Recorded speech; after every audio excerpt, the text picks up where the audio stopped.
YCP పార్టీకి షాకుల మీద షాకులు తగులుతున్నాయి. ఎన్నికల్లో దారుణ ఓటమి నుంచి ఇప్పుడిప్పుడే తేరుకుంటున్న కార్యకర్తలకి పార్టీ నేతలు షాకుల మీద షాకులు ఇస్తున్నారు.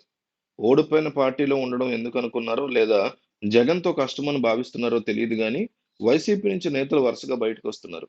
ఇటీవల జరిగిన ఎన్నికల్లో వైసీపీ దారుణంగా ఓడిపోయిన సంగతి తెలిసిందే. 175 అసెంబ్లీ స్థానాలకు గాను ఏకంగా 164 ఎమ్మెల్యే సీట్లను కైవసం చేసుకుంది. ఇక గత అసెంబ్లీ ఎన్నికల్లో 151 స్థానాలు కైవసం చేసుకున్న వైసీపీ ఈసారి కేవలం 11 స్థానాలకు మాత్రమే పరిమితమైంది.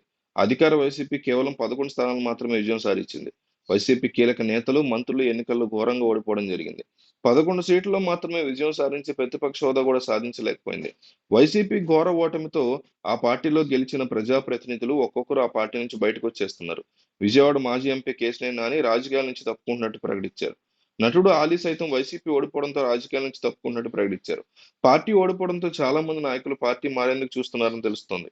మాజీ మంత్రి సిద్ధా రాఘవరావు వైసీపీకి రాజీనామా చేశారు. తాజాగా విశాఖపట్నంలో వైసీపీకి గట్టి షాక్ తగిలింది. 5గురు కార్పొరేటర్లు వైసీపీకి గుడ్ బై చెప్పి జనసేన అధ్యక్షుడు పవన్ కళ్యాణ్ సమక్షంలో ఆయన పార్టీలో చేరిపోయారు. 5గురు కార్పొరేటర్లతో పాటు పలువురు నేతలకి డిప్యూటీ సీఎం, జనసేన అధినేత పవన్ కళ్యాణ్ పార్టీ కండువా కప్పి జనసేన పార్టీలోకి ఆహ్వానించారు. ప్రభుత్వ బాధ్యతలు తీసుకున్న తర్వాత పార్టీలోకి ఇదే తొలిసారి చేరికలని పవన్ పేర్కొన్నారు. ఈ సందర్భంగా పవన్ మాట్లాడుతూ, వ్యక్తిగతంగా వైసీపీ మనకు శత్రువు కాదు. కానీ వైసీపీ విధానాలను జనసేన విభేదిస్తోందన్నారు.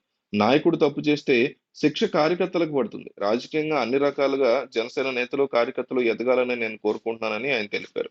జీవీఎంసీ స్టాండింగ్ కౌన్సిల్ ఎన్నికల్లో కూటమి గెలవాలని కోరుకుంటున్నానని పవన్ కళ్యాణ్ చెప్పడం కూడా జరిగింది. మరోపక్క ఆంధ్రప్రదేశ్‌లో మరొక ఎన్నికలకు రంగం సిద్ధమవుతోంది. త్వరలో స్థానిక సంస్థల కోట విశాఖ ఎమ్మెల్సీ ఎన్నిక జరగనుంది. దీనికి సంబంధించి ఆగస్టు 6న నోటిఫికేషన్ విడుదలకు అయింది. ఆగస్టు 30న ఎన్నిక జరగనుంది. ఈ ఎన్నికని ఇరు పార్టీలు కూడా ప్రతిష్టాత్మకంగా తీసుకున్నాయి. విశాఖలో స్థానికంగా వైసీపీకి సంబంధించి పూర్తి మెజారిటీ ఉంది. విశాఖలో మొత్తం 841 ఓట్లుండగా అందులో వైసీపీ బలం 615 ఉంది. టీడీపీ, జనసేన, బీజేపీ సభ్యులు కేవలం 215 ఓట్లు మాత్రమే ఉన్నాయి. వైసీపీ నేతలు టీడీపీలో తీసుకురావడానికి ఆ పార్టీ నేతలు విశ్వ ప్రయత్నాలు చేస్తున్నారు. ఓటర్లని తమ వైపు తిప్పుకోవాలంటే ఇంత తక్కువ సమయంలో జరిగే పని కాదు. భారీ సంఖ్యలో వైసీపీ నుంచి చేరికలు ఉంటే తప్ప టీడీపీ కూటమి విజయం సాధించే పరిస్థితి లేదు. మరోవైపు విశాఖ స్థానిక సంస్థల ఎమ్మెల్సీ ఎన్నికల్లో వైసీపీ అభ్యర్థిగా సీనియర్ నేత బొత్స సత్యనారాయణని వైసీపీ అధినేత మాజీ సీఎం జగన్ ఖరారు చేశారు.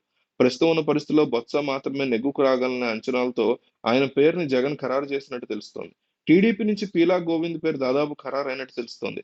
రాజకీయంగా అనుభవజ్ఞుడు, ఆర్థికంగా బలంగా ఉండడంతో అవకాశం ఇవ్వాలని టీడీపీ అధిష్టానం నిర్ణయం తీసుకున్నట్టుగా తెలుస్తోంది. ఇంకా బెటర్‌గా ఇంకా వేరే ఎవరి పేరన్నా మీకు తెలిస్తే వాళ్ళకి టీడీపీ ఈ ప్రాంతంలో ఎమ్మెల్సీకి సంబంధించి టికెట్ ఇస్తే బావుంటుందని మీరు అనుకుంటున్నట్టు గనుక, ఆ వ్యక్తి యొక్క పేరుని మీరు క్లియర్ కట్‌గా కామెంట్ చేయండి.